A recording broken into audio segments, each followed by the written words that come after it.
तो बच्चों कैसी रही कल की क्लास? कल की क्लास में आप लोगों ने पढ़ा था मीटर ब्रिज और व्हीटस्टोन ब्रिज। व्हीटस्टोन ब्रिज से प्रिंसिपल पर बेस्ड डिवाइस बनाई मीटर ब्रिज, उसके से कुछ न्यूमेरिकल्स भी किए और बहुत सारी नई चीज़ें सीखी। आज एक नई डिवाइस लेकर आया हूँ जो एकदम कमाल की डिवाइस है, जिसका नाम है पोटेंशियोमीटर। पार्ट 7 आज के क्लास में कंटिन्यू होने जा रहा है और इस चैप्टर का लास्ट पार्ट है। जितना भी टाइम में खत्म होने वाला होगा, लेकिन आज मैं चैप्टर को क्लोज करके ही इस लेक्चर को खत्म करूँगा। तो आज के क्लास में आपको पढ़ाने जा रहा हूँ पोटेंशियोमीटर। पोटेंशियोमीटर नाम से ही साफ साफ क्लियर हो रहा है, अगर आप ध्यान से देखें तो पोटेंशियोमीटर का मतलब हो गया पोटेंशियल को मेजर करने वाली डिवाइस। पोटेंशियल को मेजर करने वाली डिवाइस। तो फिर वोल्ट मीटर क्या है? क्वेश्चन ये उठता है कि वोल्ट मीटर क्या है। तो वोल्ट मीटर भी वही काम करती है। वोल्ट मीटर भी पोटेंशियल को ही नापती है और पोटेंशियोमीटर ही पोटेंशियल को ही नापता है। दोनों का काम एक ही है, लेकिन थोड़ा सा डिफरेंस है। इन दोनों में से कोई एक अच्छा मेजरमेंट करता है और कोई एक जो होता है वो करेक्ट मेजरमेंट नहीं कर पाता है। दोनों में से कोई एक जो है वो एकदम परफेक्ट मेजरमेंट करता है और कोई एक है जो करेक्ट मेजरमेंट नहीं कर पाता है। तो यही सब चीज़ें हमको पढ़नी है कि कौन ऐसा है जो बहुत बढ़िया मेजरमेंट करता है, कौन ऐसा है जो करेक्ट मेजरमेंट नहीं करता। पोटेंशियोमीटर डिवाइस से क्या ज़रूरत पड़ी? ये एकदम वैसे ही है जैसे मीटर ब्रिज, वैसे ही मिलती जुलती है। कई बार बच्चे कंफ्यूज हो जाते हैं मीटर ब्रिज और पोटेंशियोमीटर में। कई बार मैं एग्जाम में मीटर ब्रिज पूछता हूँ, बच्चे पोटेंशियोमीटर लिख कर आ जाते हैं। पोटेंशियोमीटर पूछता हूँ, मीटर ब्रिज लिख कर आ जाते हैं। कन्फ्यूजन बहुत ज़्यादा होता है, तो एकदम क्लियर कट में याद रखिएगा। जिसका यूज होता है पोटेंशियल नापने में वो काम, उसका नाम होता है पोटेंशियोमीटर। और जो व्हीटस्टोन ब्रिज पर बेस्ड डिवाइस हो, जिसका स्ट्रक्चर एकदम व्हीटस्टोन ब्रिज जैसा हो, वो मीटर ब्रिज कहलाता है। ब्रिज दोनों में कॉमन है, तो ये थोड़ा समझने के लिए ज़रूरी है। ठीक है, तो चलते हैं आज की क्लास में हम लोग पोटेंशियोमीटर डिवाइस बनाते हैं और पोटेंशियोमीटर डिवाइस बनाने के बाद उसके बारे में थोड़ा सा सीखते हैं। सबसे पहले पोटेंशियोमीटर नाम है इसका मतलब है पोटेंशियल को मेजर करेगा। ठीक, लेकिन उससे पहले हम आपको थोड़ी सी चीज़ें समझाना चाहते हैं। ये जैसे समझाते हैं, मान लीजिए आपके पास एक क्लोज सर्किट है। ओम्स लॉ में सर्किट आपने पढ़ी थी। आप मान लीजिए आपके पास एक क्लोज सर्किट है और यहाँ पर आपने एक बैटरी कनेक्ट कर रखी है। सभी को पता है कि इस रेजिस्टेंस के अक्रॉस, या ये पूरा रेजिस्टेंस ना मान के ये पूरा वायर मान लीजिए, यहाँ से यहाँ तक ये पूरा वायर मान लीजिए। बहुत ध्यान से हमारी बातों को समझिएगा, सुनिएगा। ये वायर मान लीजिए यहाँ से यहाँ तक। ठीक, ये पूरा एक वायर था, पर्टिकुलर लेंथ का वायर था। इस वायर का जो ये कनेक्शन वायर है, इनका रेजिस्टेंस मान लेते हैं नेग्लिजिबल है।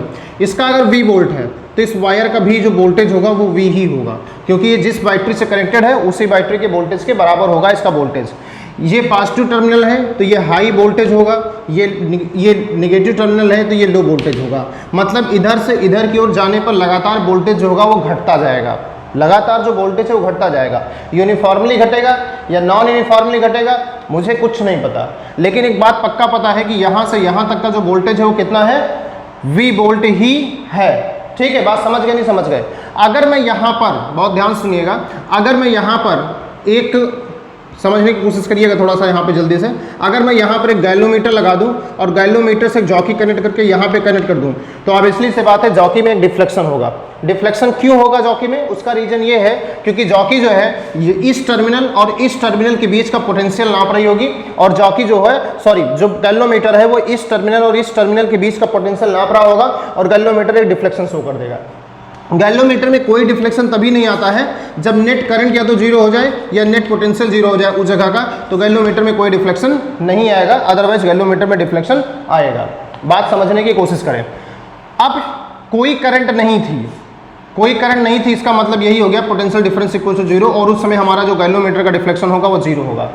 अगर हम जितना यहाँ से यहाँ तक का वोल्टेज है, मान लेते हैं यहाँ से यहाँ तक का वोल्टेज V डैश है, यहाँ से यहाँ तक का वोल्टेज तो V है, मान लेते हैं यहाँ से यहाँ तक का वोल्टेज V डैश है, तो यहाँ पर अगर हम एक बैटरी लगा दें, ध्यान से, बहुत ध्यान से सुनिएगा, एक बैटरी लगा दें और उसका भी वोल्टेज अगर V डैश हो जाए, यहाँ पर हमने एक बैटरी लगाया, उसका भी वोल्टेज V डैश था, यहाँ पर हमने एक बैटरी लगाया, ये सॉरी, यहाँ से यहाँ तक हमारा जो कंडक्टर था उसका भी वोल्टेज V डैश था।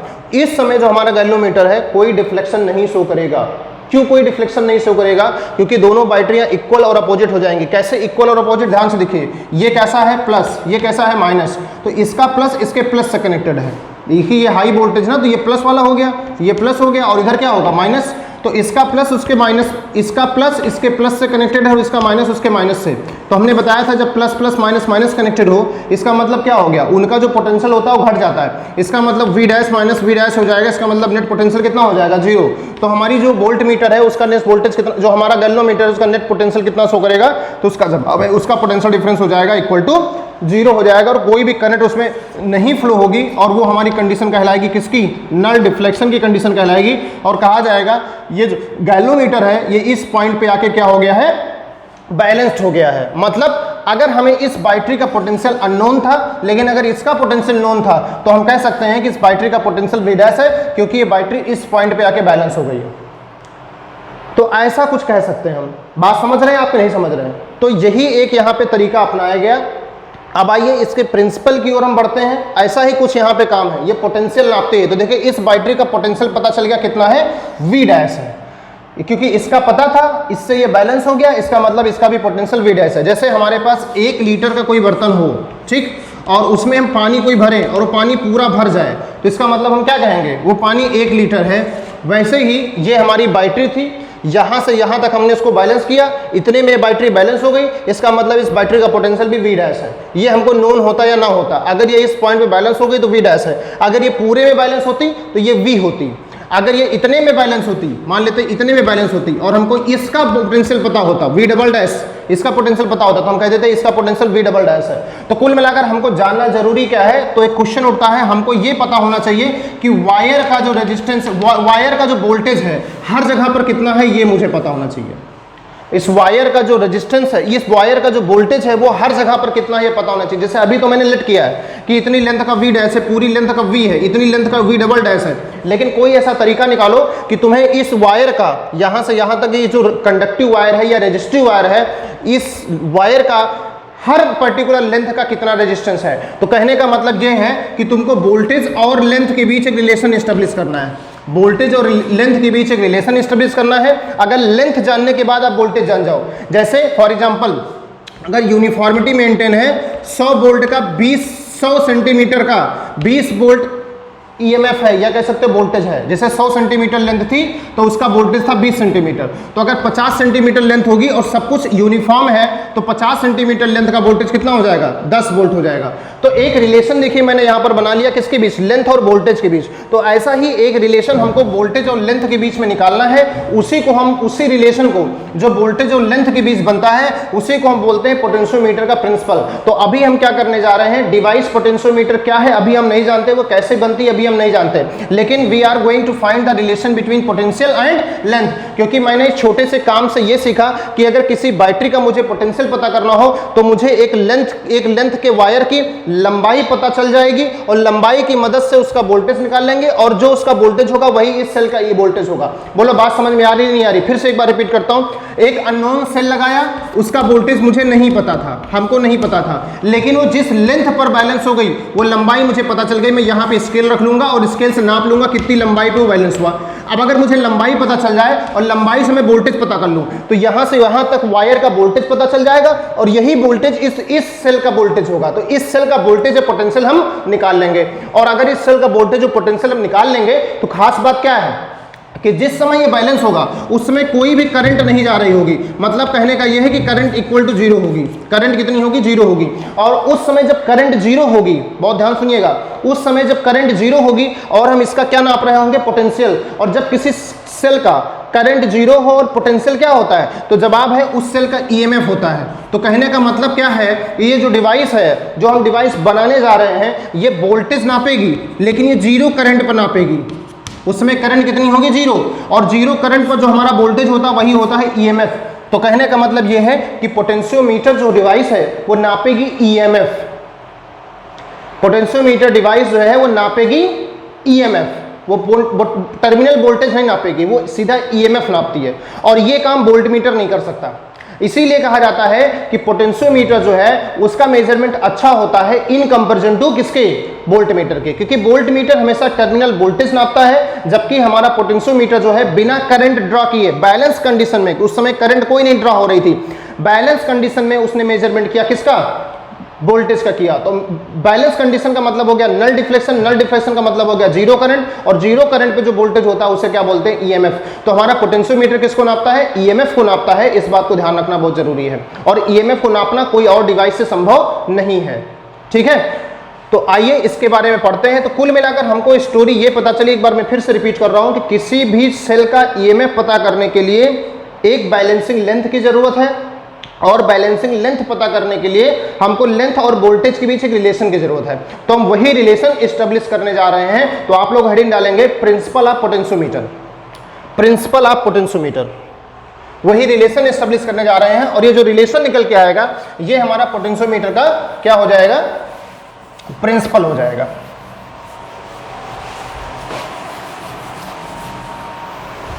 बढ़िया सी डिवाइस है, बहुत मेहनत से पढ़िएगा। देखिए हम सभी जानते हैं कि according to Ohm's law, according to Ohm's law V equal to कितना होता है, IR। ये वोल्टेज उसी वायर का वोल्टेज था जो मैंने यहाँ पे अभी बनाया हुआ था, उसी वायर का वोल्टेज था V इक्वल टू IR। मैं बना देता हूँ यहाँ पर वो वायर, यहाँ से आप लोग भी देखते रहिए, ताकि ये वायर था हमारा, और इसे हमने क्या कर रखा था, एक बैटरी कनेक्ट कर रखी थी। ये बैटरी कनेक्ट कर रखी थी 20 वोल्ट की। इसकी लेंथ जो है हमने मान लिया टोटल L, ठीक। और इसका एरिया क्रॉस सेक्शन हमने मान लिया A। एरिया क्रॉस सेक्शन जो है ये यूनिफॉर्म है। यूनिफॉर्म मतलब यहाँ से यहाँ तक एरिया चेंज नहीं हो रहा। हमारे डायग्राम में तो चेंज हो रहा है, देखो यहाँ पतला है यहाँ चौड़ा है, लेकिन जब एक्चुअल वायर लिया जाएगा तो उसका एरिया क्रॉस सेक्शन यूनिफॉर्म होगा, मतलब कोई भी चेंज नहीं होगा एक इंड से दूसरे इंड तक जाने में। ये इंड मान लेता हूँ इसे P, और इसे Q इंड मान लेता हूँ। P जो है वो हाई वोल्टेज है, सभी को पता है, जो Q है वो लो वोल्टेज है, ठीक, सभी को पता है, इसमें कोई नई बात नहीं, क्योंकि नेगेटिव टर्मिनल है। मतलब इधर से इधर जाने पर पोटेंशियल घटेगा। मतलब ये अगर प्लस का 5 वोल्ट है तो ये मान लेते हैं माइनस का 5 वोल्ट हो, मतलब बीच में कहीं जीरो भी होगा, मतलब +5 +4 +3 +1 0 1 -1 -2 -3 -4 -5 ऐसे है। तो टोटल पोटेंशियल डिफरेंस कितने का हो गया, तो टोटल पोटेंशियल डिफरेंस हो गया 10 वोल्ट का। तो यही 10 वोल्ट जो मेरा है ये V वोल्ट है। हमने आपको नंबर से समझाया ताकि आपको ज़्यादा समझ में आए। यही जो 10 वोल्ट है हमारा V वोल्ट है, मतलब दोनों इंड के क्रॉस जो पोटेंशियल डिफरेंस है वो 10 वोल्ट है, उसको हमने V वोल्ट मान रखा है, ठीक। ये कहानी है। तो हमने ओम्स लॉ से कंसीडर किया, according to Ohm's law V equal to IR। हम एक कंसेप्ट यहाँ पे लेते हैं कि let the current be steady, let the current be steady. Steady current का मतलब होता है कांस्टेंट करंट, स्टडी करंट का मतलब होता है constant current. Study STEADY study current है कांस्टेंट करंट, ठीक। तो करंट हमारी कांस्टेंट हो गई, तो करंट को हम कुछ लिखने से है क्योंकि करंट हमारी कांस्टेंट हो गई। आर को चाहे तुम लिख सकते हैं रो L/A, आर को लिख सकते हैं क्या, रो L/A, ठीक है भाई। तो देखिएगा ध्यान से, यहाँ से लिख सकते हैं V इक्वल टू, देखिए I कांस्टेंट हाई है, रो कांस्टेंट हाई है, और A को आपने बताया है यूनिफॉर्म। यूनिफॉर्म होने का मतलब कांस्टेंट होना है, तो ये भी कांस्टेंट हो गया। साथ साथ में आया क्या यहाँ से लेंथ, तो ये इतनी क्वांटिटी जो है ये हो गई कांस्टेंट।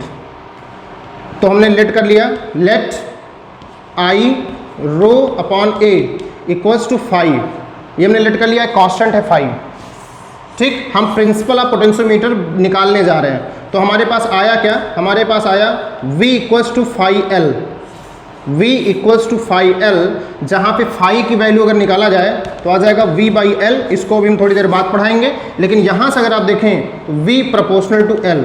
कहने का मतलब ये है कि लेंथ बढ़ेगी तो वोल्टेज बढ़ेगा, लेंथ घटेगी तो वोल्टेज घटेगा। आप सबको पता है कि इधर से इधर जाने पर लेंथ बढ़ेगी तो वोल्टेज बढ़ेगा, इधर से इधर जाने पर लेंथ घटेगी तो वोल्टेज घटेगा। मतलब जितनी ज़्यादा लेंथ उतना ज़्यादा वोल्टेज। अब वोल्टेज लेंथ अगर पता है तो वोल्टेज कैसे पता करेंगे, हमको फाई पता चल जाए, फाई पता चल जाए और लेंथ पता है अगर, तो हम वोल्टेज पता कर सकते हैं। नाउ क्वेश्चन अराइजेस कि फाई क्या है, तो फाई के बारे में हम आपसे बता दें, phi is known as potential gradient. Phi क्या कहलाती है, फाई कहलाती है पोटेंशियल ग्रेडियंट। और फाई हमें सर्किट की पता होनी चाहिए। फाई कैसे निकाल सकते हैं, जैसे इस सर्किट के लिए फाई का मतलब, इसको हम कंप्लीट लेंथ L मान लेते हैं, कैपिटल L। इस सर्किट के लिए अगर मुझे फाई निकालना हो तो फाई जो होती है वो हमेशा वोल्टेज अपॉन लेंथ होती है। तो इस सर्किट का वोल्टेज कितना है V, और लेंथ कितनी है L, तो मुझे क्या पता चल गया, फाई पता चल गई। पूरी लेंथ L और वोल्टेज V, तो मुझे फाई पता चल गई। फाई क्या है? पोटेंशियल ग्रेडियंट है, इसका नाम होता है पोटेंशियल ग्रेडियंट। या इसी को हम डिफाइन करना हो तो कैसे डिफाइन कर सकते हैं? Potential per unit length, potential per unit length of any wire of uniform cross section in which I steady current is flowing. ठीक, ये हमारी पोटेंशियल ग्रेडियंट की डिफिनेशन हो गई। इसकी यूनिट क्या होगी? तो इसकी यूनिट भी लिख लीजिए। इसकी यूनिट जो होगी वो हो जाएगी वोल्ट पर सेंटीमीटर। जो लेंथ ली जाती है वो सेंटीमीटर में ली जाती है, एसआई सिस्टम में नहीं ली जाती है, सेंटीमीटर में ली जाती है, इसलिए इसकी यूनिट होती है वो वोल्ट पर सेंटीमीटर होती है। इसकी डिफिनेशन क्या हो जाएगी? Potential drop per unit length is known as potential gradient. Potential drop per unit length मतलब यूनिट लेंथ आगे बढ़ने पर, हमने आपसे बताया ना, इधर से इधर जाने पर पोटेंशियल घटेगा। देखिए +5 से -5 हो गया, तो यहाँ पर +5 है, यहाँ पर +4 होगा, यहाँ पर +3 होगा, यहाँ पर +1 होगा, यहाँ पर 0 होगा। तो इधर से इधर जाने पर कितना पोटेंशियल ड्रॉप होगा? ड्रॉप होने का मतलब कितना पोटेंशियल कम होता जाएगा। तो यूनिट लेंथ में मतलब 1 सेंटीमीटर में कितना पोटेंशियल कम हो जाएगा, ये किसका मेजरमेंट है? ये फाई का मेजरमेंट है। तो फाई अगर आपको पता चल गई है तो आप इस फाई को यहाँ रख सकते हैं। और बैलेंसिंग लेंथ जैसे आपकी आएगी तो बैलेंसिंग लेंथ ये हो गई। फाई और बैलेंसिंग लेंथ अगर पता हो तो आपको पोटेंशियल पता चल सकता है। और ये जो पोटेंशियल आएगा ये किसका पोटेंशियल आएगा? ये इस वायर का आएगा जहां पे वायर वो बैलेंस हुआ था, और उस वायर का ही जो पोटेंशियल होगा उस अननोन सेल का जिसको आप बैलेंस करने के लिए आए थे उसी अननोन सेल का पोटेंशियल हो जाएगा।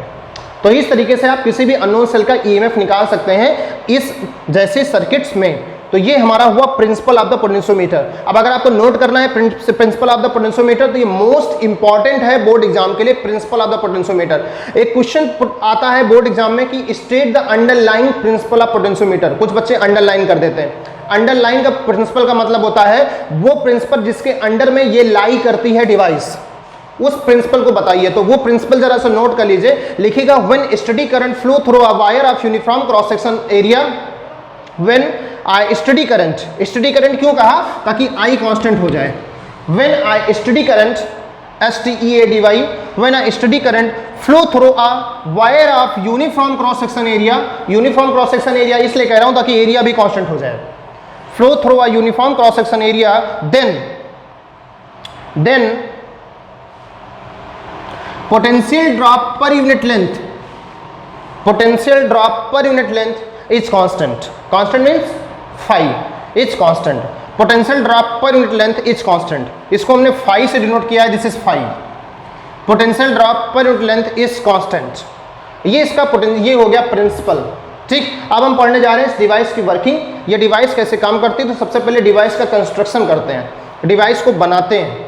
ठीक, और डिवाइस को बनाएंगे। आपको एक बात पता चल गई है कि आपको सिर्फ निकालना होता है फाई, ये तो पता चल गया। अब डिवाइस का कंस्ट्रक्शन पढ़ेंगे और फिर इसी चीज़ को यूज करेंगे, इस प्रिंसिपल का यूज करेंगे, इसका यूज करेंगे। ठीक, और हम लोग निकाल देंगे फाई की वैल्यू। अगर हम यहाँ से देखें V और L के बीच अगर हम ग्राफ बनाएं, ध्यान से सुनिएगा, V और L के बीच अगर हम ग्राफ बनाएं तो ये ग्राफ हमेशा स्ट्रेट लाइन बनेगा। पोटेंशियल ड्रॉप और लेंथ के बीच अगर ग्राफ बनाए तो ये क्या बनेगा? ये स्ट्रेट लाइन बनेगा। और इसकी जो स्लोप होगी, इस ग्राफ की जो स्लोप होगी वो फाई होगी। फाई मतलब potential gradient. Slope of V and L graph जो होगी वो फाई होगी, मतलब पोटेंशियल ग्रेडियंट होगी। एक एडिशनल इन्फॉर्मेशन है, बोर्ड एग्जाम में अभी तक कभी पूछी नहीं गई है, लेकिन कभी भी पूछ सकता है आपसे। ठीक है, कोई भरोसा नहीं है, क्योंकि इनोवेटिव क्वेश्चंस 1-2 हर साल डाले जाते हैं। जैसे इस साल व्हीटस्टोन से इनोवेटिव क्वेश्चन आया था, तो हर साल आ सकता है कोई ना कोई इनोवेटिव प्रॉब्लम। चलिए आइए डिवाइस का कंस्ट्रक्शन करने की कोशिश करते हैं। डिवाइस कंस्ट्रक्ट करते हैं। पहले डिवाइस पूरी पढ़ लेंगे, फिर डिवाइस के एप्लीकेशन पढ़ना चालू करेंगे। डिवाइस का एप्लीकेशन क्या है?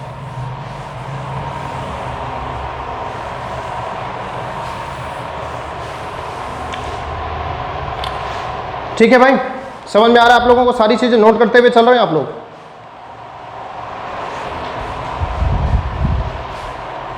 चलिए भैया फिर जाइए देखिए डिवाइस के कंस्ट्रक्शन के बारे में थोड़ा सा ध्यान देते हैं। डिवाइस को कंस्ट्रक्ट करते हैं। चैनल को आप लोग सब्सक्राइब करते रहिए, बिना सब्सक्राइब किए हुए मत देखिए। जब आप सब्सक्राइब कर देंगे तो कोई भी नई चीज़, जैसे मैं कई बार लाइव आता हूँ क्वेश्चन डिस्कशन के लिए, हो सकता है आज ही मैं दोबारा लाइव आऊँगा जल्दी से क्वेश्चन डिस्कस करने के लिए आप लोगों के साथ। करंट इलेक्ट्रिसिटी चैप्टर समाप्त हो गया है, और जैसा कि आप लोगों की रिक्वेस्ट थी कि सर प्रीवियस ईयर क्वेश्चन साथ में सॉल्व कराते रहिए, तो प्रीवियस ईयर क्वेश्चन सॉल्व कराने के लिए आज मैं आऊँगा लाइव। ठीक है, आज आऊँगा या कल आ जाऊँगा, लाइव आ जाऊँगा, समय के ऊपर डिपेंडेंट है। ठीक है, तो आप जब सब्सक्राइब करेंगे चैनल, बेल आइकन को दबा देंगे तो नोटिफिकेशन आपके पास तुरंत पहुँच जाएगा कि मैं लाइव आ गया हूँ। ठीक है, ये काम आप लोग जरूर किया करिए।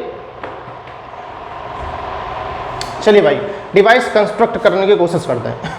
ये वायर जो लिया गया था छोटा सा, ये वायर काफ़ी लंबा लिया जाता है। ये वायर 6 मीटर तक, 6 मीटर से लेकर 10 मीटर तक लिया जाता है। अब कहोगे 6 मीटर से लेकर 10 मीटर तक का वायर कहाँ रखा जाएगा? 10 मीटर वायर बहुत बड़ा हो गया, मेरे बोर्ड में बनेगा ही नहीं, मैं बनाऊँ कैसे? तो इस वायर को लिया, जो हमने वायर लिया था, अभी हमने PQ वायर कहा था, उसको नॉर्मली AB वायर कहते हैं।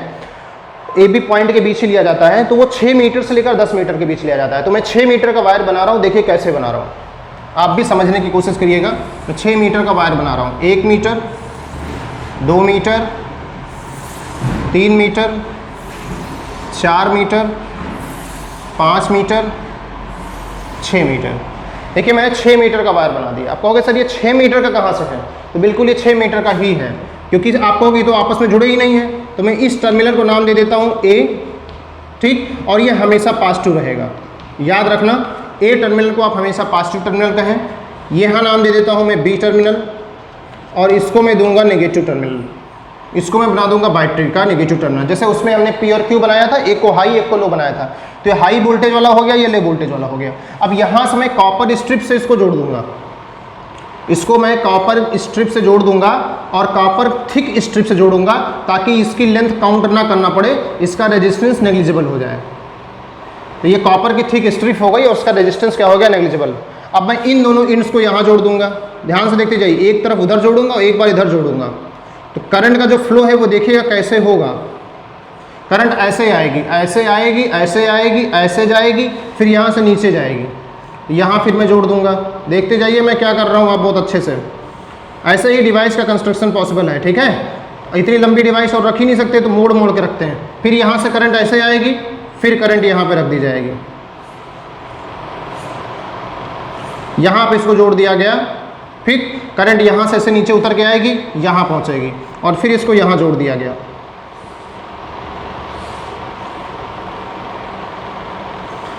तो ये हो गया वायर नंबर 1, ये हो गया वायर नंबर 2, ये वायर नंबर 3, ये वायर नंबर 4, ये वायर नंबर 5, ये वायर नंबर 6। जितने भी वायर्स हैं ऑड वायर्स, ऑड वायर का मतलब हो गया 1, 3, 5, इनमें जो करंट है वो लेफ्ट से राइट जाएगी। देखिए ऐसे जाएगी, ऐसे, फिर यहाँ से ऐसे आई, फिर ऑड वाले में फिर इधर जाएगी, फिर यहाँ से ऐसे आई, फिर यहाँ तक। तो जितने भी ऑड वाले हैं उसमें करंट लेफ्ट से राइट जाएगी, जितने भी इवन नंबर वाले हैं उसमें करंट राइट से लेफ्ट जाएगी, ठीक। तो आपको ऐसे ही लेंथ भी काउंट करना है। जैसे लेंथ यहाँ आ गई, ठीक, बैलेंसिंग लेंथ अगर यहाँ आ गई तो आपको ऐसे काउंट करना है। ये 100 सेंटीमीटर, एक वायर 100 सेंटीमीटर का होता है, 1 मीटर का एक वायर, तो यहाँ से यहाँ तक 100 हो गई। फिर आप सेकंड वायर में कैसे चलेंगे? तो मैंने यहाँ लिखा है सेकंड नंबर वाला इवन वाला है, तो right to left, right to left. तो आप यहाँ से यहाँ तक लेंथ नापेंगे। कुछ बच्चे क्या करते हैं, ये लेंथ नाप लेते हैं फिर ये नाप लेते हैं, ये लेंथ नहीं है, ये लेंथ है आपकी। तो इवन वाले ऑड वाले वायर में आप लेफ्ट टू राइट जाएंगे, और इवन नंबर वाले वायर में आप राइट टू लेफ्ट मेजरमेंट करेंगे जब भी आपको मेजरमेंट करना पड़ेगा। तो ये हो गए हमारा वायर। अभी हमने बैटरी नहीं लगाई है, अभी I am going to attach a battery too. जो बैटरी हम लगाने जा रहे हैं उसको बोलते हैं ड्राइविंग बैटरी, क्योंकि सर्किट को ड्राइव करती है, तो उसको ड्राइविंग बैटरी कहते हैं। जैसे हमने V वोल्ट की बैटरी लगा रखी थी अभी वहाँ पर, वो हमारी ड्राइविंग बैटरी है, ठीक है। तो यहाँ पर सबसे पहला काम है ड्राइविंग बैटरी कनेक्ट करना। तो इसको हमने कनेक्ट किया यहाँ से, और फिर यहाँ पर एक ड्राइविंग बैटरी कनेक्ट करने जा रहा हूँ। आप लोग ध्यान से देखिएगा, काफ़ी अच्छी खासी बड़ी बैटरी है ये, इसको मैंने कनेक्ट कर दिया। इस बैटरी को कनेक्ट करने के बाद अगर हम इसको डायरेक्ट यहाँ से कनेक्ट कर देंगे तो इसका जो वोल्टेज है वही वोल्टेज इसको हमेशा मिलता रहेगा। लेकिन हम चाहते हैं इसका वोल्टेज एडजस्टेड रहे, मतलब जब जरूरत पड़े तो इसका वोल्टेज हम ड्राइविंग बैटरी का कम ज़्यादा कर सकें। तो यहाँ पर हमने क्या किया, पोटेंशियोमीटर एक वो लगा दिया, रिहोस्टैट। रिहोस्टैट का मतलब क्या हुआ? रिहोस्टैट का मतलब हुआ कि इसके वोल्टेज को हम एडजस्ट कर सकते हैं, कम ज़्यादा कर सकते हैं, ठीक है। तो यहाँ पर हमने क्या किया, एक रिहोस्टैट लगा दिया, वेरिएबल होता है रेजिस्टेंस। तो इसको अगर हम एडजस्ट कर देंगे, ऊपर नीचे एडजस्ट कर देंगे, तो इसकी मदद से होगा क्या, ये रेजिस्टेंस है, इसको एक्सटर्नल रेजिस्टेंस R कहते हैं, इसको एक्सटर्नल रेजिस्टेंस कहते हैं। और इसकी वैल्यू अगर चेंज होगी तो इसका जो वोल्टेज है A और B का, ये वोल्टेज चेंज हो जाएगा। A और B का जो वोल्टेज है और इसका जो वोल्टेज है दोनों मिलाकर इसके बराबर होंगे, क्योंकि दोनों सीरीज में हैं। ये पूरा वायर और ये दोनों सीरीज में हैं, तो इसका वोल्टेज और पूरे वायर का वोल्टेज जो होगा वो इसके वोल्टेज के बराबर होगा। बात समझ गए नहीं समझ गए? ये एक बात ध्यान देने वाली है, पूरे वायर का वोल्टेज प्लस इस रियोस्टेट या कह सकते हो इस रेजिस्टेंस का वोल्टेज, दोनों का सम इस पूरे वोल्टेज के बराबर होगा, ठीक। और इसका जितना ज़्यादा वोल्टेज बढ़ेगा उतना ज़्यादा वायर का घट जाएगा, इसका वोल्टेज जितना ज़्यादा कम होगा उतना ज़्यादा वायर का वोल्टेज बढ़ जाएगा, ठीक है। बात समझ नहीं समझ गए? ये जो इतनी सर्किट बनी हुई है इसको बोलते हैं ऑक्सिलरी सर्किट। क्या बोलते हैं? ऑक्सिलरी सर्किट बोलते हैं, इसका नाम होता है ऑक्सिलरी सर्किट, ठीक है। ये जो सर्किट बनी हुई है, या इसी को हम बोलते हैं ड्राइविंग सर्किट। नोट कर लीजिए सब चीज़ें, ड्राइविंग सर्किट के नाम से इसको हम लोग जानते हैं। बहुत डिटेल में आप लोग पोटेंशियोमीटर पढ़ रहे हैं, 100% आपको समझ में आना ही आना है, हमें पूरा भरोसा है। चलिए भाई, तो स्टार्ट करते हैं। एक बैलेंसिंग लेंथ वाली बैटरी भी कनेक्ट करनी है, वगैरह वगैरह सब करना है हमें, तो ध्यान रखेंगे। ये हमारी सर्किट बन के तैयार हो गई, ठीक। और आपको मैंने सिखा दिया। अब जो भी बैटरी आपको इसमें मेजरमेंट करना है, जिस बैटरी का भी आपको इसमें मेजरमेंट करना है, वो बैटरी को आप यहाँ से कनेक्ट कर देंगे ऐसे, उसका पॉजिटिव टर्मिनल जैसे आपने यहाँ से कनेक्ट कर दिया, ठीक। ये प्लस ये माइनस, इसका ईएमएफ मान लेते हैं ई है, ठीक। इसको आप कनेक्ट कर दीजिए। कनेक्ट करने के बाद यहाँ पर एक गैल्वोमीटर लगा दीजिए, गैल्वोमीटर के साथ एक जॉकी लगा दीजिए। जॉकी कल हमने आपको बताई थी ना, एक जॉकी लगा दीजिए, ठीक। उसके बाद जॉकी को ए पॉइंट पे रखिए तो गैल्वोमीटर में लेफ्ट साइड में डिफ्लेक्शन होगा। जॉकी को बी पॉइंट पे रखिए तो गैल्वोमीटर में राइट साइड में डिफ्लेक्शन होगा। मतलब डबल डिफ्लेक्शन मीटर ब्रिज जैसा यहाँ भी आना चाहिए, इसीलिए दोनों डिवाइसेस कॉमन है। ये एक्सपेरिमेंट है आपके यहाँ सिलेबस में, 2 एक्सपेरिमेंट है इसके, ठीक है। मीटर ब्रिज के 3 एक्सपेरिमेंट है सिलेबस में और इसके 2 एक्सपेरिमेंट है सिलेबस में।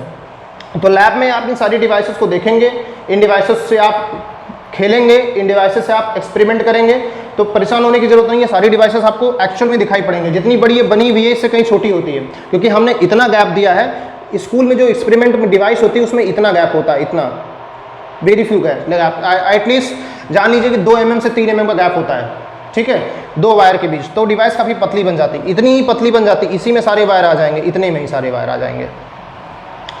तो इसको लगा दिया। अब ये मान लेते हैं बैलेंस हो गई, यहाँ पर आकर बैलेंस हो गई, और यहाँ की लेंथ अगर L है, यहाँ की लेंथ अगर L है, तो हमारा जो फार्मूला बन जाएगा कितना बन जाएगा, V इक्वल्स टू V नहीं, E इक्वल्स टू 5L। जो बैलेंस बैटरी थी हमारी उसका EMF E था, तो यहाँ पर मेजरमेंट होता है EMF का, तो EMF इक्वल्स टू हो जाएगा 5L, क्योंकि कोई करंट उसमें ड्रा नहीं हो रही है, तो EMF इक्वल्स टू हो जाएगा हमारा 5L। तो अगर आप फाई निकाल सके किसी भी तरीके से, वी कैन, हम फाई निकाल सकते हैं। अगर हम किसी भी तरीके से फाई निकाल सके तो फाई अगर हम निकाल सकते हैं तो फाई की वैल्यू ये रख दीजिए और एल का मेजरमेंट कर लीजिए और आपके इस बैटरी का ईएमएफ निकल के आ गया। तो इस तरीके से हम ये भी जानते हैं कि हम लोग किसी भी सेल का ईएमएफ इस सर्किट से निकाल सकते हैं। तो this is all about the potentiometer. ये पोटेंशियोमीटर की हमारी कहानी हुई। कैसे लगी आपको स्टोरी जरूर बताएं। इस पोटेंशियोमीटर में जब भी कोई क्वेश्चन आता है तो क्वेश्चन जो आएगा वो आएगा एप्लीकेशन, इसका प्रिंसिपल पूछा जाएगा और इसका एप्लीकेशन पूछा जाएगा। तो अभी हम क्या पढ़ने जा रहे हैं, we have studied all about the principle of potentiometer. अभी हमें पढ़ना क्या है, अभी हमें पढ़ना है एप्लीकेशन ऑफ द पोटेंशियोमीटर। तो चलिए जल्दी से नेक्स्ट हेडिंग डालिए, applications of potentiometer device. Applications of potentiometer device. हर साल बोर्ड एग्जाम में क्वेश्चन आता है, ध्यान रखिएगा। या तो मीटर बेस आएगा या तो पोटेंशियोमीटर आएगा या तो दोनों आएंगे। ऐसा हो ही नहीं सकता कि दोनों ना आए। तो इसलिए लेक्चर नंबर 6 और लेक्चर नंबर 7 जो आपका है, this is most important lecture of chapter 3। ठीक है, इन दोनों लेक्चर्स को बिल्कुल भी अनटच नहीं करना है, इन दोनों लेक्चर्स को बिल्कुल भी छोड़ना नहीं है। ठीक, ध्यान रखें सारे जितनी भी बैटरियाँ कनेक्टेड हैं उन सब का पॉजिटिव टर्मिनल ए से कनेक्ट होना चाहिए और नेगेटिव टर्मिनल बाहर में जाए कहीं भी कनेक्ट हो, कोई फर्क नहीं पड़ता। ठीक है, आइए स्टार्ट करते हैं। पहला एप्लीकेशन का नाम जरा नोट करिएगा, जल्दी से डालिए। To compare the EMF of two primary cells. Primary cell secondary cell chemistry में आप पढ़ेंगे बहुत अच्छे से आप लोग। तो to compare the EMF of two primary cells, lab में 2 सेल लिए जाते हैं, एक लैक्लायंस सेल लिया जाता है, एक डेनियल लिया जाता है। दोनों हम लैब में बनाते हैं, लैक्लायंस और डेनियल। उसके बाद दोनों की मदद से हम लोग एक्सपेरिमेंट करते हैं। ठीक, तो अभी यहाँ पे हम लोग क्या करने वाले हैं, यहाँ पर हम ऐसे ही लेट कर लेते हैं कि 2 हमारे पास सेल हैं और दोनों सेल की मदद से उनका हम लोग क्या करने जा रहे हैं, कंपेरिजन ऑफ ईएमएफ करने जा रहे हैं। कंपेरिजन ऑफ ईएमएफ मतलब उनके ईएमएफ का कंपेरिजन, मतलब रेशियो निकालने जा रहे हैं कि उनके ईएमएफ का क्या रेशियो आएगा। तो देखिए this task is very easy, very clear, no doubt there, ठीक, कोई भी डाउट नहीं है वहाँ पर। Let's come to the point.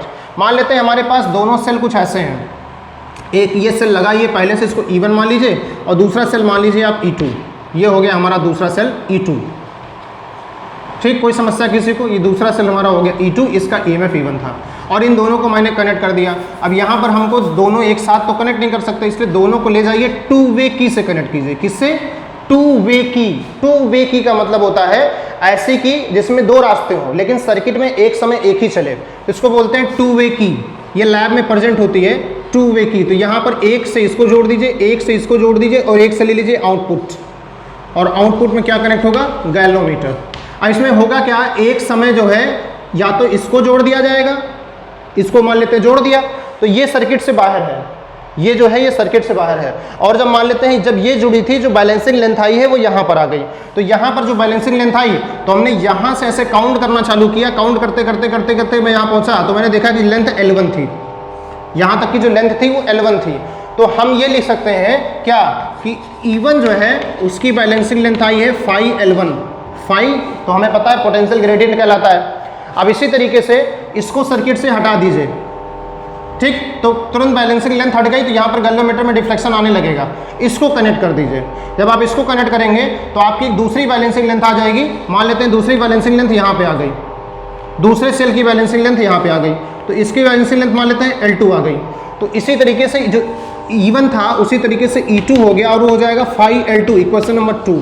और अगर आपको दोनों का रेशियो निकालना था, देखिए how much easy task it is, यहाँ पे आपको L1 L2 दोनों का रेशियो आ गया, तो दोनों EMF का रेशियो आ गया। और इन दोनों में से अगर आप किसी एक का जानते हैं ऑलरेडी EMF, मतलब अगर इन दोनों में से कोई स्टैंडर्ड सेल है, स्टैंडर्ड सेल का मतलब जिसका EMF 100% वही रहता है, जैसे कोई पर्टिकुलर सेल है जिसका EMF 1.1 वोल्ट रहता है, तो इस तरीके से आप चाहें तो E2 निकाल सकते हैं। जैसे यहाँ पे जरूरत आपको E1 निकालने की है और E2 आपको पता था, तो E2 इंटू L1/L2 इसका EMF आप कैलकुलेट भी कर सकते हैं। अगर दोनों में से कोई स्टैंडर्ड सेल है तो दूसरे वाले का EMF आप निकाल सकते हैं। देखिए फाई निकालने की जरूरत ही नहीं पड़ी, फाई अपने आप कट गई। किसी भी पोटेंशियोमीटर में जो फाई होती है वो कांस्टेंट होती है, फाई जो होती है वो कांस्टेंट होती है, क्योंकि V और L का जो रेशियो है कांस्टेंट है। फाई कांस्टेंट होती है इसलिए फाई चेंज नहीं होगी, फाई1 फाई2 नहीं हो सकता, फाई ही रहेगी, ठीक है। वो हर एक पोटेंशियोमीटर डिवाइस की एक फिक्स फाई होती है। फाई की वैल्यू डिसाइड करती है कि पोटेंशियोमीटर कितना अच्छा कितना बुरा होगा। This is the point, phi की वैल्यू डिसाइड करती है कि पोटेंशियोमीटर कितना अच्छा कितना बुरा होगा। फाई की वैल्यू अगर कम है, वेरी स्मॉल है, तो इसका मतलब पोटेंशियोमीटर बहुत अच्छा है। फाई की वैल्यू कम होने पर पोटेंशियोमीटर ज़्यादा सेंसिटिव कहलाता है। ज़्यादा सेंसिटिव का मतलब गुड मेजरमेंट करेगा, एक छोटे से पोटेंशियल का भी मेजरमेंट कर देगा, स्मॉल वैल्यू ऑफ पोटेंशियल का भी मेजरमेंट कर देगा। तो always remember every potentiometer must have a small value of the phi, means small value of potential gradient. To do so what should be there, this we will talk afterwards, ठीक है। चलिए आइए next point पे आते हैं हम लोग। तो दिस तरीके से आप लोगों ने पहला एप्लीकेशन पढ़ लिया, और पहले एप्लीकेशन में आपने दोनों को EMFs का कंपैरिजन कर लिया, ठीक है। और अननोन, अगर आपके पास कोई अननोन, एक नोन सेल था दूसरा अननोन था, तो इसकी मदद से आप नोन अननोन सेल को EMF निकाल भी सकते हैं। अगर एक नोन है दूसरा अननोन है तो अननोन वाले सेल का EMF निकाल सकते हैं, जिसे हमने वहाँ पर मीटर ब्रिज में किया था, रेजिस्टेंस निकाला था। चलिए दूसरा एप्लीकेशन पढ़ते हैं। दूसरा एप्लीकेशन थोड़ा सा अलग है, हेडिंग डालिएगा जल्दी से, to find the internal resistance of cell. आप शॉक्ड हो जाएंगे, ये पोटेंशियोमीटर जो है ये किसी सेल का इंटरनल रेजिस्टेंस निकालने में भी काम आता है, किसी भी सेल का इंटरनल रेजिस्टेंस निकालने में काम आता है। नोट करेंगे इस पॉइंट को जल्दी से।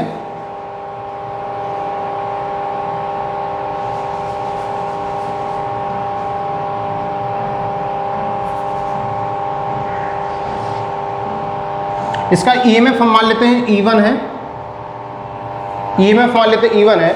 अब दूसरा केस देखिएगा बहुत ध्यान से, to find out the internal resistance of cell. तो सबसे पहले उसमें क्या करते हैं, सेल जो होता है डायरेक्ट उसको बैलेंस कर लेते हैं। मान लिया L1 लेंथ पर सेल बैलेंस हो गया, केवल सेल है वो बैलेंस हो गया L1 लेंथ पर, तो L1 लेंथ पर बैलेंस हो गया, तो क्या लिख सकते हैं हम लोग यहाँ पर, E1 equals to phi L1, equation number 1, ठीक। अब एक काम करेंगे, हम इस सेल से पैरेलल में एक रेजिस्टेंस कनेक्ट कर देंगे। पहले रेजिस्टेंस नहीं कनेक्ट था, अब एक रेजिस्टेंस कनेक्ट कर देंगे। तो पहले यहाँ पे हम की लगा देते हैं। पहले वाले की केस में मान लेते हैं की ओपन थी, तो जब की ओपन थी तो इस सर्किट में कोई करंट नहीं गई थी, तो जो यहाँ पर EMF था वो आ गया फाई L1। अब मान लेते हैं की क्लोज हो गई, तो अब एक स्मॉल करंट ड्रा हो जाएगी इसके अंदर से, तो अब सेल के पास ईएमएफ नहीं रह जाएगा, अब सेल के पास वोल्टेज आ जाएगा, क्योंकि सेल जो है वो एक करंट भेज रहा होगा इस रेजिस्टेंस के पास, तभी इस रेजिस्टेंस का एक वोल्टेज आएगा। ठीक, तो जो इस रेजिस्टेंस का वोल्टेज होगा वही इस सेल का वोल्टेज होगा। तो अब जो मेजरमेंट हो रहा है वो लेंथ L2 पे हो रहा है, और वो मेजर क्या कर रहा है पता है, वो वोल्टेज का मेजरमेंट कर रहा है। अब वो ईएमएफ का मेजरमेंट नहीं कर रहा है, वो वोल्टेज का मेजरमेंट कर रहा है, ध्यान से सुनिएगा। और ये वोल्टेज इक्वल टू कितना होगा, IR होगा, सभी जानते हो। तो अब L2 लेंथ पर वोल्टेज बैलेंस होगा, ना कि लेंथ बैलेंस, ना कि ईएमएफ बैलेंस होगा। तो यहाँ से आप E1 हटा दीजिए, E1 यहाँ भी हटा दीजिए, E ले लीजिए केवल, तो V इक्वल टू हो जाएगा 5L2। Question number 2। अब क्वेश्चन उठता है कि फाइंड द इंटरनल रेजिस्टेंस। मैंने एक दिन जब इंटरनल रेजिस्टेंस का फार्मूला लिखाया था तो मैंने आपसे बोला था ये फार्मूला आगे चल के काम आएगा। जब मैं ऐसी बातें बोलता हूं तो वास्तव में काम आती हैं, ध्यान रखा करिए हमेशा।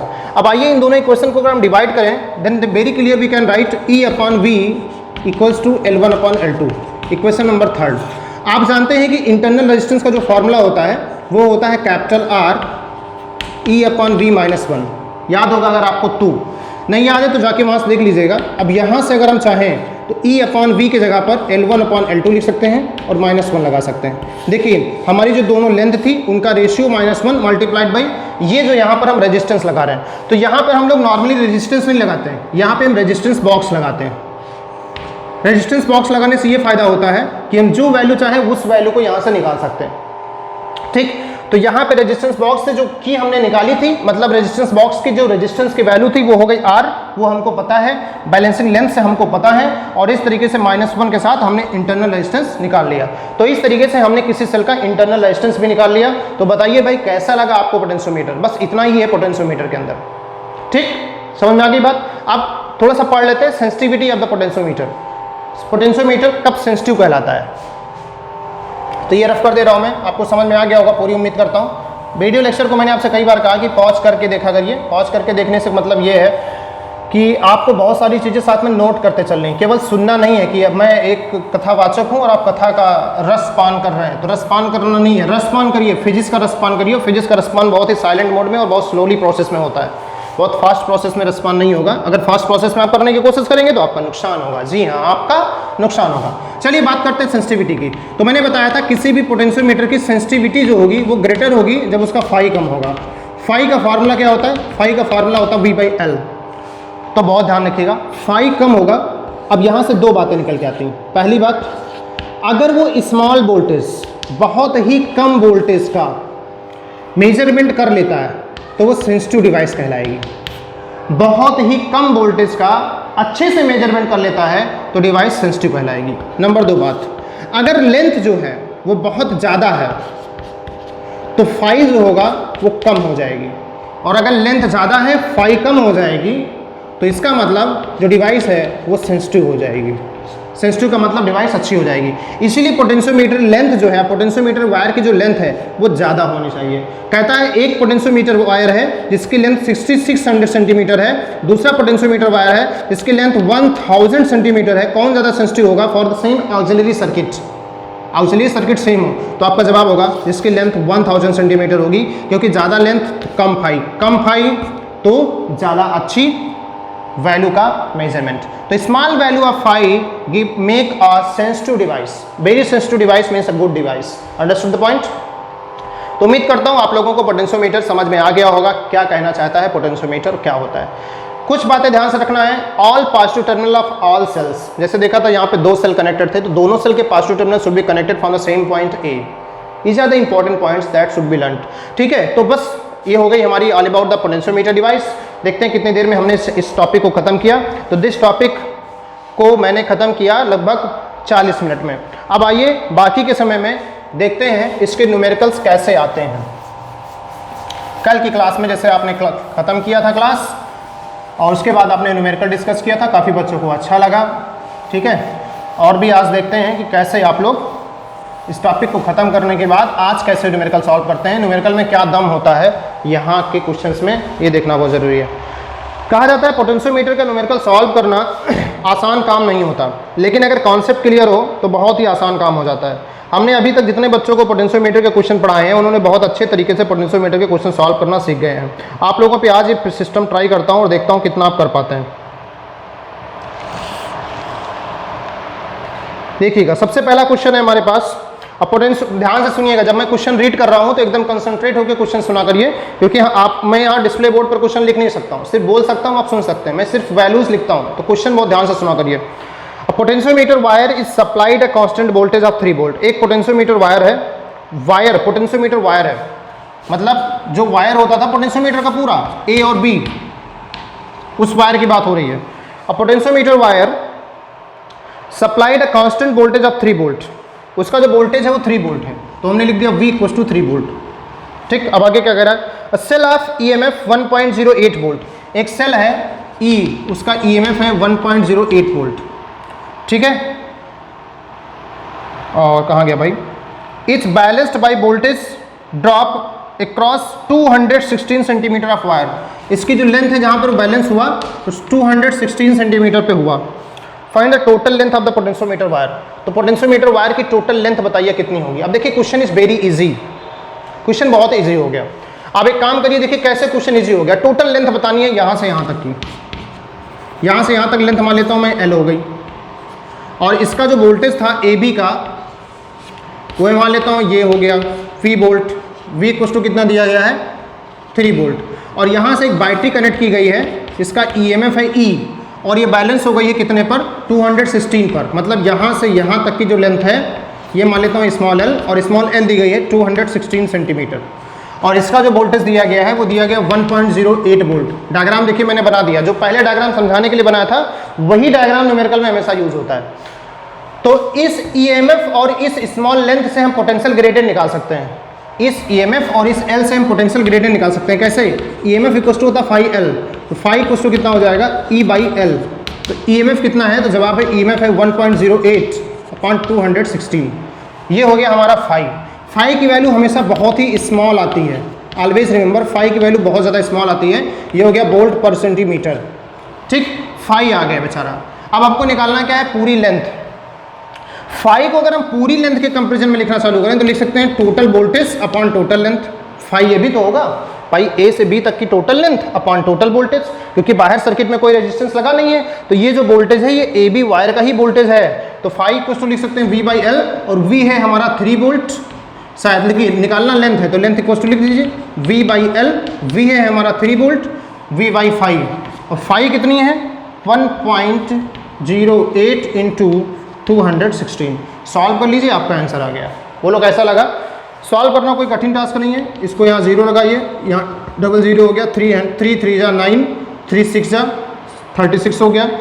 36 से 216 शायद कट रहा है, जैसा कि मुझे साफ साफ दिख रहा है। ठीक, 6 से काट के देखिए, 6 3 जा 18, 6 3 जा 18 और 2 3, 6 6 जा 36, यहाँ से आया 6, और यहाँ से आप काटिए तो यहाँ से आ जाएगा 6, ये 600 हो गया। तो जो बैलेंसिंग लेंथ आई आपकी वो आ गई 600, शायद चेक कर लीजिए एक बार, 600 सेंटीमीटर आपकी बैलेंसिंग लेंथ आ गई, जैसा कि मैं कैलकुलेट करके पा गया हूँ। मैं चेक कर लेता हूँ एक बार आंसर। तो देखिए इस तरीके से आपका क्वेश्चन का आंसर आ गया। जी हाँ, करेक्ट आंसर है 600 सेंटीमीटर बैलेंसिंग लेंथ आ गई। बोलिए कैसा लगा क्वेश्चन आपको? मज़ेदार लगा? तो ये क्वेश्चन जो था ये प्रिंसिपल ऑफ पोटेंशियोमीटर से था, ये सीरीज और पैरेलल कॉम्बिनेशन से नहीं था, ये प्रिंसिपल ऑफ पोटेंशियोमीटर से था, और इसको आपने तुरंत सॉल्व कर लिया 1 सेकंड में झटके में। ठीक है, आगे आइए देखिए कैसे करेंगे अगला क्वेश्चन।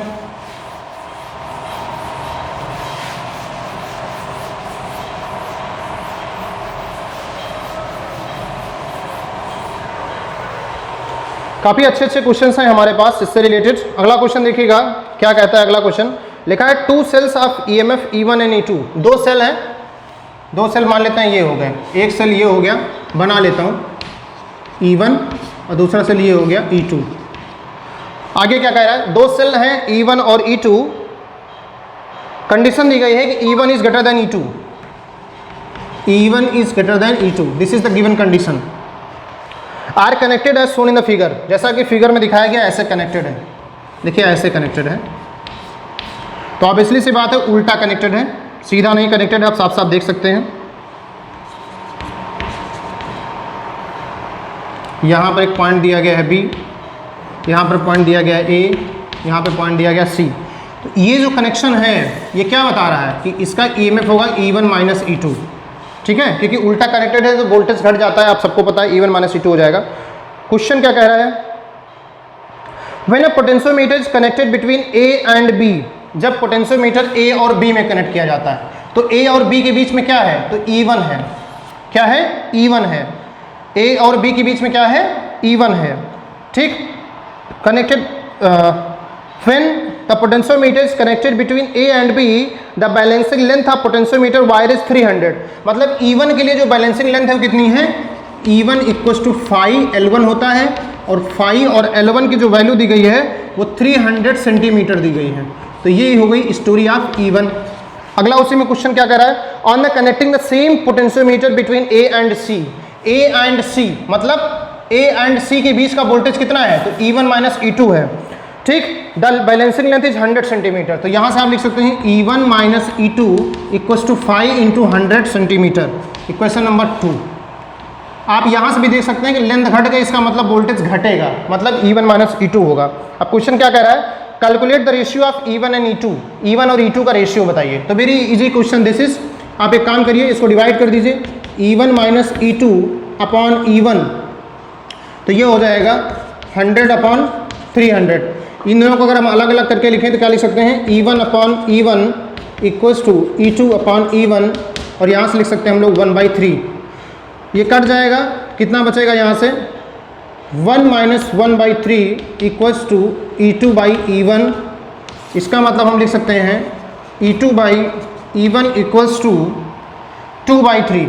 तो आंसर जो आ गया वो आ गया 2:3, या E1 अपॉन E2 निकालने को उसने बोला है, तो E1 अपॉन E2 हो जाएगा 3/2। यहाँ से आप देख सकते हैं E1 3 है, E2 2 है, मतलब E1 ग्रेटर देन E2 है। ये भी प्रूव हो गया।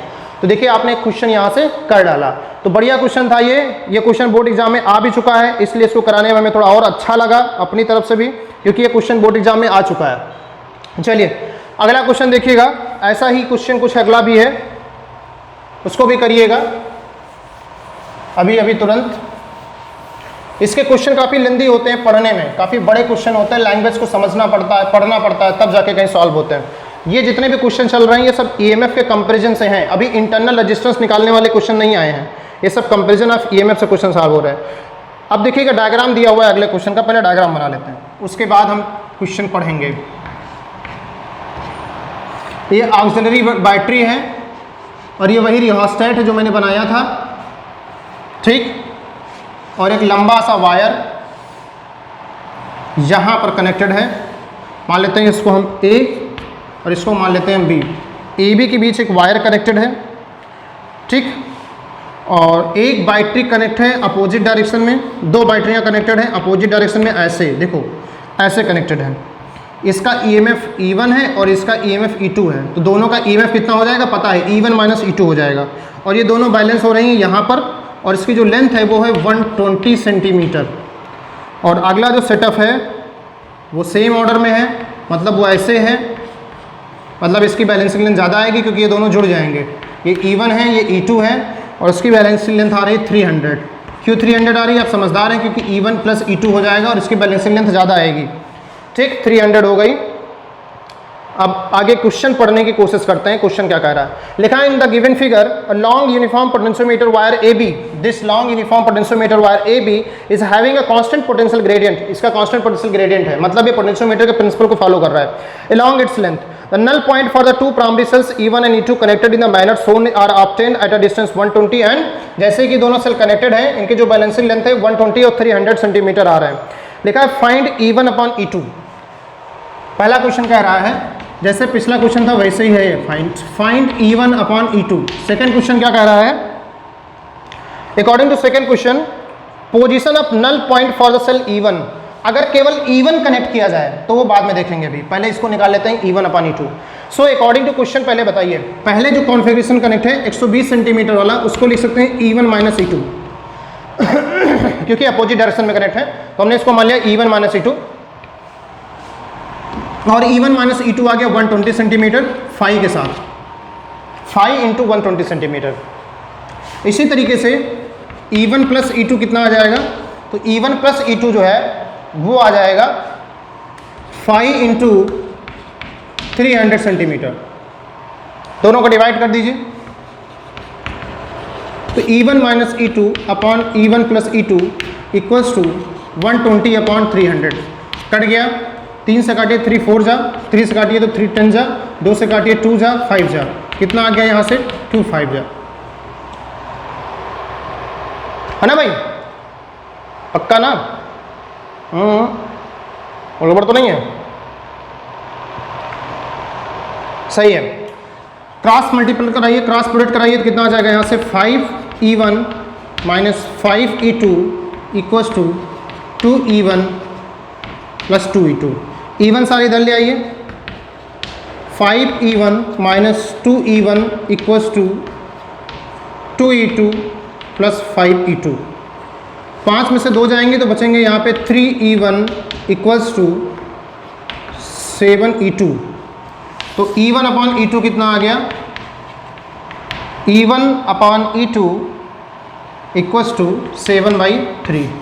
ये पहला आंसर आपके पास आ गया। अब क्वेश्चन में कह रहा है find the balancing length of e1। तो हमने मान लिया बैलेंसिंग लेंथ L1 है, ठीक, L1 निकालनी है। केवल एक सेल कनेक्टेड हो E1, तो इसको हटा देते हैं और केवल एक सेल कनेक्ट कर लेते हैं E1। यहाँ से माना कनेक्ट कर लिया एक सेल केवल E1 और उसकी बैलेंसिंग लेंथ मान लेते हैं 300 नहीं L1 आ गई या L आ गई, सिंपली L आ गई। L निकालना है। 2 सेल कनेक्ट हैं और उनका EMF हमको निकालना है। देखिए अब ये क्वेश्चन कैसे सॉल्व होगा, थोड़ा फोकस करने की कोशिश करिएगा। अब मान लेते हैं एक सेल ये है और एक सेल ये है। कंपैरिजन ऑफ EMF क्या कहता है? कंपैरिजन ऑफ EMF कहता है E1 minus E2 upon E1 जो होगा हो जाएगा 120 अपॉन L। बोलो होगा नहीं होगा? यहाँ से अगर हम निकालें तो ये आ जाएगा E1 upon E1 minus E2 upon E1 equals to 120 upon L। ये तो हो गया 1 और E2 अपॉन E1 कितना हो जाएगा 3/7 इक्वल्स टू 120/L। यहाँ से कितना हो जाएगा 4/7 इक्वल्स टू 120/L। 4 से काटेंगे इसको 30 आ जाएगा, तो L इक्वल्स टू हो जाएगा 30/7 सेंटीमीटर। कुछ गड़बड़ आया? 30/7 नहीं, 30 इंटू 7, 7 3 जा 21 सेंटीमीटर। 210 आंसर से ही पता चल जाता है कि कुछ गलत आ गया। कैसे पता चला मुझे? क्योंकि वैल्यू जो होगी वो घटेगी नहीं, वैल्यू बढ़ेगी। तो जो वैल्यू आई है 210 सेंटीमीटर होनी चाहिए, कम नहीं होनी चाहिए। This is the correct solution. ठीक, तो इस तरीके से आप लोगों ने देखा कि आपने एक और क्वेश्चन को सॉल्व कर लिया। बढ़िया सा क्वेश्चन था, उसको आप लोगों ने निकाल दिया। तो ऐसे ही बहुत सारे क्वेश्चन जो हैं वो हमारे तरह तरह के दिए गए हैं, उनको सॉल्व करने की हम लोग कोशिश करेंगे।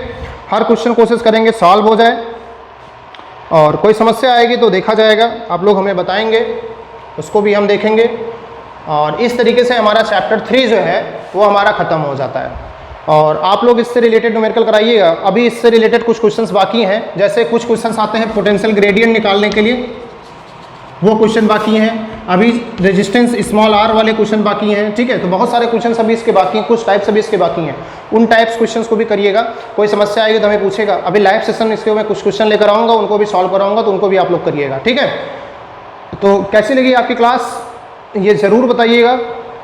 चैनल को अगर अभी तक सब्सक्राइब नहीं किया तो सब्सक्राइब जरूर करिएगा, और अपने दोस्तों में ज़रूर इस वीडियो को भेजिए ताकि सभी देखें और सभी मस्त हो जाएं फिजिक्स की दुनिया में। ठीक है, बस और कुछ कहना ही नहीं है। तब तक के लिए अपना ख्याल रखिए, जब तक मैं नेक्स्ट क्लास लेकर नहीं आता हूँ। ठीक है, और मस्ती के साथ पढ़ते रहिए और पढ़ाते रहिए। ठीक है, जय हिंद।